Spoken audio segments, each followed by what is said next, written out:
മന്ത്രിയായും തുടർന്നിട്ടും ഇടുക്കിയുടെ ജനതയുടെ പ്രശ്നങ്ങൾ എന്താണെന്നും ഇടുക്കിയുടെ ജനതയുടെ അടിസ്ഥാന പ്രശ്നങ്ങൾക്ക് എന്തെങ്കിലും പരിഹാരം കണ്ടെത്തുന്നുള്ള യാതൊരു നടപടികളും നാളുവരെ സ്വീകരിച്ചിട്ടില്ല. അപ്പോൾ അതുകൊണ്ട് ദേശീയ ജനാധിപത്യ സഖ്യം മുന്നോട്ട് വയ്ക്കുന്ന വികസിത കേരളം, അതോടൊപ്പം തന്നെ വികസിത ഇടുക്കി എന്ന മുദ്രാവാക്യവുമായിട്ടാണ് ഞങ്ങൾ ഇത്തവണ തെരഞ്ഞെടുപ്പിനെ നേരിടുന്നത്. ആ വികസനം എന്നുള്ള ലക്ഷ്യം ദേശീയ ജനാധിപത്യ സഖ്യം ഭാരതത്തിലുടനീളം നടപ്പിലാക്കിയിട്ടുള്ള വികസന മാതൃകകൾ, കേന്ദ്ര ഗവൺമെന്റ് നടപ്പിലാക്കിയിട്ടുള്ള വികസന മാതൃകകൾ ഇടുക്കിയുടെ മണ്ണിലേക്ക് കൊണ്ടുവരിക എന്നുള്ള ലക്ഷ്യത്തോടു കൂടിയാണ് പ്രവർത്തിക്കുന്നത്. ഇടുക്കി ലൈവ് വാർത്തകൾ നിങ്ങൾക്കായി അവതരിപ്പിക്കുന്നത്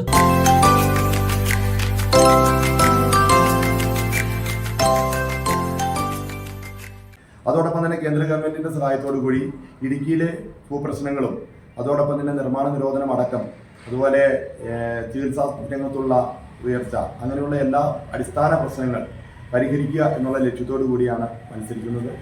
അതുകൊണ്ട് ഇടുക്കിയുടെ പ്രശ്നങ്ങൾ പരിഹരിക്കുന്നതിന് വേണ്ടി ഇടുക്കിയിലെ ജനങ്ങൾ ദേശീയ ജനാധിപത്യ സഖ്യത്തോടൊപ്പം തീർച്ചയായും നിൽക്കുമെന്നുള്ള ഉത്തമമായ വിശ്വാസത്തോടു കൂടിയാണ് നിൽക്കുന്നത്. കാരണം ഇതിന് ഇപ്പോൾ ഇടുക്കി മണ്ഡലത്തിൽ നിന്ന് മത്സരിക്കുന്ന LDFന്റെ സ്ഥാനാർത്ഥിയായി മത്സരിക്കുന്ന മുൻ മന്ത്രി കഴിഞ്ഞ 5 വർഷങ്ങൾക്ക് മുമ്പ് ഈ ഇപ്പോഴത്തെ UDFന്റെ സ്ഥാനാർത്ഥിയായി മത്സരിക്കുന്ന റോയ് കെ പൗലോസ് നേതൃത്വം നൽകുന്ന UDFലെ അംഗമായിരുന്നു. അപ്പോൾ ഇതെല്ലാം സൂചിപ്പിക്കുന്നത് എന്താണെന്ന് വെച്ചാൽ ഇത് രണ്ടും ഒരേ നാണയത്തിന്റെ 2 മുഖങ്ങളാണ്. അപ്പോൾ ഈ ഒരു നാണയത്തിന്റെ 2 മുഖങ്ങളായി പ്രവർത്തിക്കുന്ന ഈ ഇരു മുന്നണികൾക്കും ഇടുക്കിയിലെ ജനങ്ങളുടെ യാതൊരു പ്രശ്നങ്ങൾക്കും പരിഹാരം ഉണ്ടാക്കുവാൻ കഴിയുകയില്ല എന്ന് അവർ പ്രവൃത്തിയിലൂടെ തെളിയിച്ചിരിക്കുന്ന സാഹചര്യത്തിൽ ഈ പ്രശ്നങ്ങൾക്കെല്ലാം പരിഹാരം ഉണ്ടാക്കുവാൻ ദേശീയ ജനാധിപത്യ സഖ്യത്തിന് മാത്രമേ സാധിക്കുകയുള്ളൂ എന്നുള്ള ഉത്തമ വിശ്വാസം ജനങ്ങൾക്കുണ്ട്. അതുകൊണ്ട് ദേശീയ ജനാധിപത്യ സഖ്യത്തിന്റെ സാരഥിയായി എന്നെ വിജയിപ്പിക്കുമെന്ന് വിശ്വസിക്കുന്നു. പ്രിയമുള്ളവരെ, ഇടുക്കി മണ്ഡലത്തിലെ മറ്റൊരു പ്രധാന പ്രശ്നമാണ് ഇവിടുത്തെ ഭൂപ്രശ്നങ്ങൾ, അതോടൊപ്പം തന്നെ നിർമ്മാണ നിരോധനം. ഇടുക്കി ജില്ലയെ സംബന്ധിച്ചിടത്തോളം കേരളത്തിലെ ഒരു വ്യത്യസ്തമായ ഒരു ജില്ല, ഇല്ലെങ്കിൽ ഒരു വ്യത്യസ്തമായ ഭൂപ്രദേശമായിട്ടാണ് നിലനിൽക്കുന്നത്. കാരണം ഇടുക്കിയിലെ ജനങ്ങൾക്ക് മാത്രം യാതൊരു തരത്തിലുള്ള നിർമ്മാണ പ്രവർത്തനങ്ങൾ നടത്തുവാനുള്ള സ്വാതന്ത്ര്യമില്ല. ഈ അടുത്ത കാലത്ത് ഗവൺമെന്റ് ചില ഉത്തരവുകളൊക്കെ ഇറക്കിയിട്ടുണ്ട്. ഇലക്ഷൻ എന്നോടനുബന്ധിച്ച് ചില ഉത്തരവുകൾ ഇറക്കിയിട്ടുണ്ടെങ്കിലും അതൊന്നും ശാശ്വതമായി യാതൊരു തരത്തിലും ഈ അടിസ്ഥാനപരമായ പ്രശ്നങ്ങൾക്ക് പരിഹാരമാകുന്നില്ല. അതോടൊപ്പം തന്നെ ഏറ്റവും അടിസ്ഥാനപരമായി ഇടുക്കി മണ്ഡലത്തിൽ നിലനിൽക്കുന്ന ഒരു പ്രശ്നം എന്ന് പറയുന്നത്, ഇടുക്കി മണ്ഡലത്തിൽ ഒരു മെഡിക്കൽ കോളേജ് ഉണ്ട്. ആ മെഡിക്കൽ കോളേജിൽ അത് തുടങ്ങിയ അവസ്ഥ എന്താണോ അതേ അവസ്ഥയിൽ തന്നെയാണ് ഇപ്പോഴും നിലനിൽക്കുന്നത്.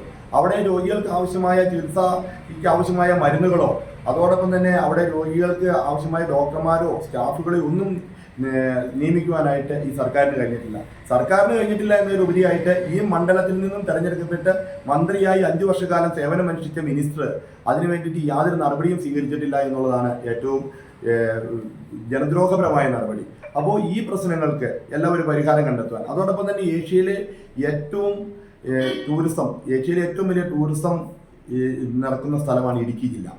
അപ്പോൾ ഏഷ്യയിലെ ഏറ്റവും വലിയ ടൂറിസ്റ്റ് പ്ലേസായ ഇടുക്കി ജില്ലയിൽ ടൂറിസത്തിന്റെ വികസനത്തിന് വേണ്ടി യാതൊരു കാര്യങ്ങളും ഇടുക്കി മണ്ഡലത്തിൽ വലിയ സാധ്യത ടൂറിസത്തിലൂടെ ഉണ്ട്. പക്ഷേ ആ സാധ്യതകൾക്കനുസരണമായിട്ട് എന്തെങ്കിലും നടപടികൾ ചെയ്യുവാനായിട്ട് മിനിസ്റ്റർ ആയിരുന്നിട്ട് പോലും അദ്ദേഹം ചെയ്തിട്ടില്ല. ഇവിടെ ടൂറിസ്റ്റുകളായി വരുന്ന ആളുകൾക്ക് അടിസ്ഥാന സൗകര്യങ്ങൾ ഒരുക്കുവാനോ ഒരു വാഹനത്തിന് പാർക്കിംഗ് സൗകര്യം ഒരുക്കുവാനോ അതോടൊപ്പം തന്നെ ടൂറിസത്തിന്റെ വികസനത്തിന് വേണ്ടി എന്തെങ്കിലുമൊക്കെ നിർമ്മാണ പ്രവർത്തനങ്ങൾ നടത്തുന്നതിനുള്ള അനുമതി കൊടുക്കുന്നതിനോ എന്തെങ്കിലും പദ്ധതികൾ നടപ്പിലാക്കുന്നതിനോ പോലും ഈ മിനിസ്റ്ററും അദ്ദേഹത്തിന് അടങ്ങുന്ന മന്ത്രിസഭയും യാതൊരു കാര്യങ്ങളും ചെയ്തിട്ടില്ല.